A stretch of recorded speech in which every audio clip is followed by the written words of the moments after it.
दिल्ली के जंतर मंतर पर काफी सारे जो डॉक्टर्स हैं वो यहाँ मौजूद हैं और आयुष मंत्रालय के खिलाफ ये धरना प्रदर्शन कर रहे हैं, नारे लगा रहे हैं। क्या कुछ उनकी मांगे हैं, क्या कुछ मामला है और किस चीज के लिए आप प्रदर्शन कर रहे हैं यहाँ पे? नमस्कार जी। सबसे पहले तो मैं आपको ये बताना चाहूँगा कि हम BAMS के छात्र हैं, तो हमारे साथ हमारा 5.5 साल का एक कोर्स होता है। उस 5.5 साल के कोर्स के बाद हम पे एक नेक्स्ट एग्जाम लागू करा गया, जिसका अर्थ होता है नेशनल एग्जिट टेस्ट, जिसके बाद हमें लाइसेंस मिलेगा प्रैक्टिस करने का। अगर हमें 5.5 साल बाद प्रैक्टिस लाइसेंस का मिल रहा है तो क्या यूनिवर्सिटी ने जो हमको पढ़ाया वो काबिल नहीं थे? पहली बात। दूसरी बात इसमें ये है कि जो भी नेक्स्ट एग्जाम लगाया जाता है, जिस भी चीज़ के लिए एग्जिट टेस्ट लगाया जाता है, वो लगाया जाता है, हमें पता होता है पहले से कि भाई आप एडमिशन ले रहे हो उस कोर्स में, तो आपका ये होने फर्स्ट ईयर से हमें पता होता है। पर हमने 2019 में एडमिशन लिया, सडनली जिसके अंडर हमने एडमिशन लिया था CCIM, वो भंग हो गई, उसके बदले NCISM का गठन हुआ और फिर NCISM के अंडर हमको एग्जाम देने के लिए हमें बाधित कर दिया गया। जबकि सेम MBBS के छात्रों के साथ हुआ था, लेकिन उनके साथ जिस साल से एडमिशन हुआ था उनके साथ वो कैंसिल हो गया, उनका एग्जाम 2028 से होगा। तो ऐसा सोतेला व्यवहार हम आयुष स्टूडेंट्स के साथ क्यों किया जा रहा है? जब MBBS के साथ आपने सेम चीज लागू करी थी और आप उनका एग्जाम 28 में ले रहे हो, तो हमारे साथ 23 में लागू होते के साथ ही उस साथ एग्जाम लेने की क्या जरूरत पड़ गई आप लोगों को? उत्तराखंड की RTI भी है, जिसमें उत्तराखंड सरकार ने कहा था कि ये जो नेक्स्ट एग्जाम है वो 2021 के बैचेस से लगेगा। बट अब क्या है कि रेट्रोगेट लगाई जा रही है चीज़ों में, और रेट्रोगेट लगाने के कारण एक ही यूनिवर्सिटी के कुछ छात्र, उनकी इंटर्नशिप पहले शुरू होगी तो उन्हें एग्जाम नहीं देना, और कईयों की इंटर्नशिप बाद में शुरू हो रही है तो उन्हें एग्जाम देना, तो एक इक्वालिटी भी नहीं हो रही है। और एक MBBS, सबसे साफ सीधी बात है कि हम सारे एक हेल्थ केयर प्रोवाइडर हैं, हम सब हेल्थ केयर को सपोर्ट कर रहे हैं, भारत की नींव है हम हेल्थ केयर की, और हमारे साथ दुर्व्यवहार किया जा रहा है। जब MBBS के लिए ये आप चीज़ें 2028 से लगा सकते हैं, ये कह के कि बच्चों को आगे से अवेयर होगा तो ही बच्चे करेंगे, तो हमें very first of the year से हमें क्यों नहीं बताया गया? हम उसी हिसाब से प्रिपेयर रहते।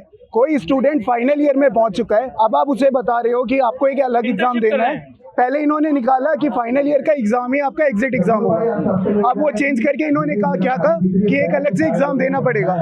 आप एक बात बताइए, यहाँ जितने डॉक्टर हैं वो सारे डॉक्टर प्रैक्टिस करने के लिए कहे जा रहे हैं, करने के लिए कर रहे हैं। यहाँ ये कहा जा रहा है कि अगर एग्जिट एग्जाम नहीं निकलेगा तो आप एक जनरल ग्रेजुएट है, अपने जीवन के 5.5 साल सिर्फ UG में, मैं बता रहा हूँ 5.5 साल एक बच्चा लगा देता है, और अगर वो एक एग्जाम नहीं निकाल पा रहा तो इसका मतलब वो डॉक्टर बनने के लायक नहीं है।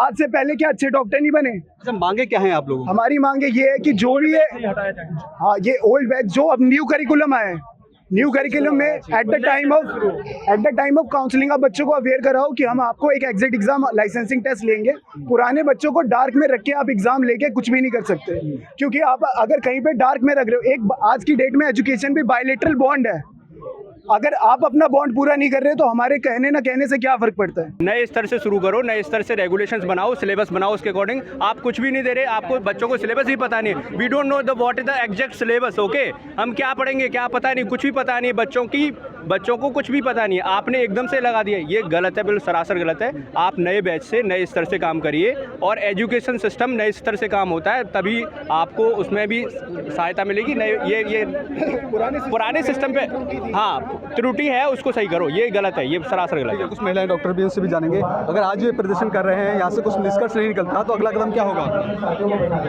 सुप्रीम कोर्ट जाएंगे। हम सुप्रीम कोर्ट जाएंगे। हमने हाई कोर्ट में भी किया था, पर वहाँ पे हमारा केस डिसमिस कर दिया गया। तो अब हम चाहते हैं कि हम कुछ प्रोटेस्ट करें, शायद उससे हमारा ये जो एक्शन है वो नोटिस में आए, नहीं तो फिर हम सुप्रीम कोर्ट डेफिनेटली जाएंगे, क्योंकि हमारे साथ लिटरली बहुत गलत हो रहा है। तो हम लोग भी यही चाहते हैं कि ये नए बैच से लागू हो, ना कि पुराने बैच से, क्योंकि हम लोग जब एडमिशन लिए उस समय हम लोग को नहीं बताया गया कि कोई भी लाइसेंस है। अगर हम लोग को पता होता, हम लोग रसिया से जाके MBBS कर लेते या बाहर से पढ़ लेते, आगे लाइसेंस एग्जाम दे देते। हम लोग अपने 5.5 साल का कोर्स जो 8 साल में कंप्लीट कर रहे हैं, 9 साल में कंप्लीट कर रहे हैं, इन्हीं की देरी से, सरकार की यूनिवर्सिटी की देरी से, सरकार की यूनिवर्सिटी के पेपर लीक हो जाते हैं, ये हो जाते हैं, हम उनकी देरी से लेट हो रहे हैं। एग्जाम वो लोग लेट करते हैं, हम लोग उनकी वजह से लेट हो रहे हैं। अब वही चीज हम लोग को कह रहे हैं कि लाइसेंस एग्जाम दीजिए। बीच में कोई भी गेम शुरू होता है, बीच में रूल नहीं बदले जाते हैं, जब गेम की स्टार्टिंग में रूल रहते हैं।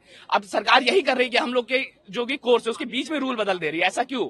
हम लोग वही उसी के लिए आए हैं यहाँ पे कि सरकार अपने रूल बदले, ये नया कानून नए बैच से लागू हो, पुराने बैच से नहीं। हमें बस ये चाहिए, हमारा ही जो रूल्स इन्होंने क्रिएट करे हैं, न्यू बैच न्यू रूल होना चाहिए। हम लोगों के साथ बहुत गलत हो रहा है। अगर आपने 2021 से रूल जो है न्यू बैच से ये लागू किया था, तो वहीं से हम चाहिए, हमारे ऊपर नहीं आना चाहिए। ओल्ड बैचेस को पूरी छूट मिलनी चाहिए। हम एग्ज़ाम नहीं देना चाहते। आज प्रदर्शन कुछ निष्कर्ष नहीं निकलता तो अगला कदम क्या होगा? हम प्रोटेस्ट करेंगे, सुप्रीम कोर्ट में डालेंगे बातें सारी। तो ये वो तमाम छात्र हैं जो लगातार जो मांग कर रहे हैं कि जिस तरह से इनके साथ जो भी मामला हुआ है इसको लेकर के सुप्रीम कोर्ट भी जाएंगे और साथ ही साथ ये लगातार प्रदर्शन करते रहेंगे जब तक इनकी मांगों को पूरा नहीं किया जा सकता। कैमरा पर्सन कमलेश कुमार के साथ में संदेश सक्सेना, पंजाब केसरी.com, दिल्ली।